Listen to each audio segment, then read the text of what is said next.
जब पूना पैक्ट हो रहा था, बाबा साहब ने कहा था, उनको समझाया गया, मनाया गया, डराया, तो बाबा साहब ने कहा आप मुझे चौक पे ले जाके खंबे से बांध के फांसी दे दो, मगर मैं अछूतों के अधिकार के साथ समझौता नहीं करूंगा। मेरी बात को आप याद रखें। ये बाबा साहब का कोर्ट था। मैं आज इस धरती पे लखनऊ की खड़े होकर कह रहा हूं, महाराजा लाखन पासी की धरती पे खड़े होकर कह रहा हूं, यहां मेरी बात को गौर से सुनना, ठीक है?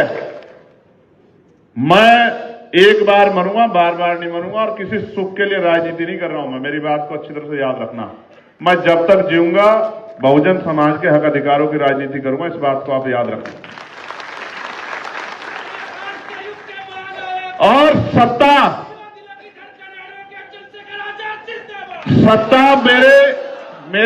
मेरी जेब में नहीं है। अगर सत्ता मेरे जेब में होती या मुझे व्यक्तिगत कहीं से कहीं सत्ता लानी पड़ती, तो अगर मुझे हजारों लोगों के ऊपर से भी गुजरना पड़ता, तो मैं सत्ता लाके आपके पैरों में रख देता। ये लोकतंत्र है। अगर राजतंत्र होता और तलवार के दम पे सत्ता आती, तो मैं उस लड़ाई को भी लड़ता आपके लिए। मेरी बात को गौर से सुनना आप।